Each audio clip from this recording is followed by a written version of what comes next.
Gracias por acompañarnos y seguimos definiendo el paisaje con Patricia Barbieri. ¿Cómo te diferencias del espectador o del que vivencia?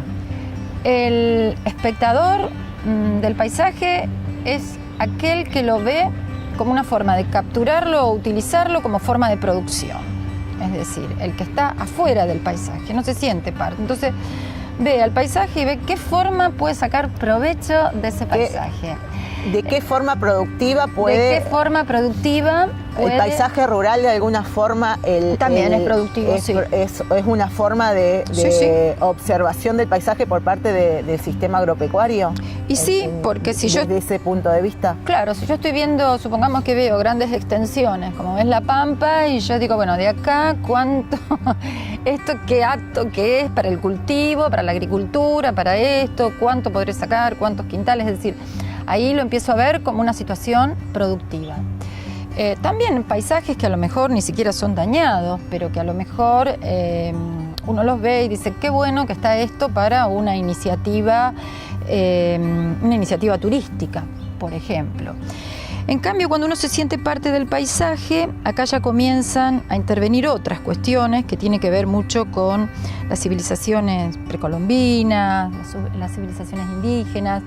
Es decir, o aquel que vive en un lugar y se siente parte del paisaje. Entonces sabe que cada intervención, cada cosa que hace sobre el paisaje, enseguida le va a repercutir. Y lo cuida, ¿sí? ¿Se entiende? Sí. Y lo cuida porque el paisaje es parte de él y su subsistencia depende de él y debe vivir en armonía con ese espacio. Patricia, el paisaje lo has definido de varias formas. ¿Esas serían las formas? ¿Tenés otras formas de definir el paisaje? ¿Pensás que hay otras formas de definirlo? Sí, es decir, creo que hay una polisemia en el concepto de paisaje. Estas que yo te marcaba ahora, paisaje natural, paisaje rural, paisaje artificial, tiene que ver con los grados de intervención del hombre. Hay otras formas que apelan a los sentidos, como ser el tema de los paisajes sonoros, que me parece importante, porque acá se marca, yo creo, un punto de ruptura, porque uno está acostumbrado a pensar en el paisaje como una condición visual. Es lo que veo, pero también es lo que escucho, lo que siento. Entonces, ahí estaríamos hablando de un paisaje que tiene que ver con lo que escucho y no con lo que veo. En realidad, el paisaje sonoro hace referencia a todos los sonidos que puedan aparecer, no solo en la naturaleza, como la lluvia, el viento, el ruido del agua de los ríos, del mar, sino también con los sonidos que se presentan en las ciudades, ¿no? Los sonidos de los autos, el desplazamiento de la gente, los ruidos que se generan en determinado momento. Y esto me parece importante en la tarea de un proyectista, de un diseñador, porque a veces son sonidos que uno intenta que permanezcan, incorporarlos al paisaje, y otras veces uno dice, bueno, hay sonidos que uno debería relegar. En este sentido, también me parece que es bueno apelar a lo cotidiano para darnos cuenta de estas cuestiones que van pasando, ¿no es cierto? Es decir, acá al lado de una carretera, el sonido permanente de los autos, a lo mejor para el que vive no le agrada sentirlo, o por ahí en una ciudad escuchar el sonido del tren cuando ingresa. Y también cuando uno se mete en el proyecto, el sonido a veces que hacen nuestros pasos al caminar en determinados materiales, es decir, sobre determinados pisos, bueno, van generando una situación perceptiva del lugar, digamos, donde estamos trabajando, o el lugar que vamos a proyectar. Entonces, sea que a la hora de diseñar el paisaje, uno tiene que tener en cuenta absolutamente todos los aspectos sensoriales. Todos los aspectos sensoriales que el ser humano tiene. Que el ser humano tiene, y que después, bueno, ahora, si el tiempo nos da, vamos a verlo un poquito en algunas obras, ¿no es cierto? Entonces sería el paisaje. Entonces, básicamente hay otras definiciones, que puede ser aquello que es visto o apreciado de una sola mirada, o como dice Sarlo, ¿no? La mirada hace al paisaje también. El concepto de sustentabilidad en el uso y manejo de recursos fue desarrollado en Europa Central con la aparición del uso ordenado y permanente de los bosques, en respuesta al incremento de la escasez del recurso forestal y a los problemas ambientales. El concepto transitó por varias fases, según sus prioridades sociales de cada época, y recibió algunos impulsos importantes, como su su inclusión en los mandamientos básicos de las religiones más importantes, los problemas de su protección contra peligros naturales y antrópicos, la codificación en términos legales y planes del manejo del uso de los bosques durante el siglo XIX, el reconocimiento de los principios de relación e interdependencia entre los componentes naturales, especialmente con respecto a la vegetación. Y casi todas estas definiciones siempre van apuntando al tema de la vista y lo que se ve. Pero lo que me parece importante aclarar y sobre todo remarcar a quienes trabajan en esto, que de alguna manera lo saben o lo intuyen, es que el paisaje no es solo lo que se ve. Y hay dos paisajistas españoles que desarrollaron dos conceptos que me parecen muy interesantes, que es el de fenosistema y criptosistema. Es decir, uno sería el paisaje interno y otro es el paisaje interno. El fenosistema es todo aquello que aparece sobre la superficie, que funciona como escenografía y es lo que a nosotros nos captura, ¿no es cierto? Uno dice, y el criptosistema en el mundo de los fenómenos de la fenomenología. Y después aparece todo lo que es el criptosistema, que es todo aquello que está oculto, que subyace, que no lo vemos, pero hace que el paisaje sea así.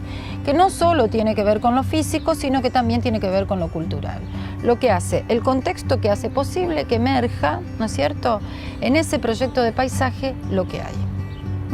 Entonces esos dos conceptos me parece que están buenos y que, bueno, acá también la antropología hace algunas referencias interesantes. Pasa que uno no puede definir el paisaje sin definir al hombre porque el paisaje lo define el hombre en realidad, o no lo define. Sí. El paisaje está, pero a través de la percepción del hombre empieza a tomar un sentido y además empieza a tener una modificación. No todas las veces. Sí, el paisaje, es decir, el paisaje como cualquier hecho natural o cultural existe desde el momento en que nosotros lo podemos ver. Hay alguien que lo puede observar, que puede tomar distancia, como dije, y lo puede ver y lo puede reconocer y también lo puede comenzar a definir o acotar. Entonces, en este sentido, el proyectista del paisaje se encuentra con múltiples conflictos a la hora de poder implementar lo que sería un buen diseño. Y básicamente esta idea ingenua del paisaje, que era aquello que simplemente veíamos, que a lo mejor en un momento histórico uno remitía a lo que podía ser una pintura o un cuadro, es decir, esa idea de paisaje se ha ido complejizando y en la actualidad sabemos que para un buen proyecto del paisaje hace falta un cruce y un abordaje de varios puntos disciplinarios, digamos. Sí, porque la vida humana se ha ido complejizando, ha tenido cada vez, la tecnología ha aumentado, la cantidad de materiales, la versatilidad en muchos aspectos, entonces me parece que también eso colabora, es que todo en sí, el proyecto en sí, tiene que abordar más cantidad de puntos de vista. Temas, de conocimientos, sí, de consideraciones, ¿no es cierto? Entonces yo creo que, bueno, sí, se va complejizando. Y el paisaje hoy, ¿cómo lo ves? ¿Cómo ves el paisaje, los proyectos de paisajes?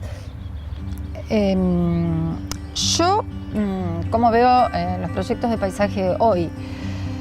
Yo creo que si uno analiza a lo largo de la historia y va mirando, es decir, en este sentido me gustaría, cuando vos me hablas de paisaje, es decir, dijimos el tema del paisaje es muy amplio, si tomamos a estos paisajes producidos, desde el construidos, diseño del paisaje, o sea, la construcción del paisaje por el hombre, en sus múltiples visiones, es decir, para sus múltiples usos, vos ves, ¿cómo lo ves en la actualidad? Yo como lo veo en la actualidad, bueno, para decirte cómo lo veo en la actualidad, me gustaría hacer así como un desliz de atrás hacia adelante. Yo creo que a lo largo de la historia, todo lo que ha sido la intervención del hombre en la construcción de los espacios abiertos, ha sido fantástica. Es decir, nosotros tenemos unos ejemplos interesantísimos. Es decir, a lo largo de la historia tenemos de los jardines hispanoárabes, jardines ingleses, franceses, y ahí hemos visto cómo se pone en juego grandes obras de ingeniería, es decir, para sostener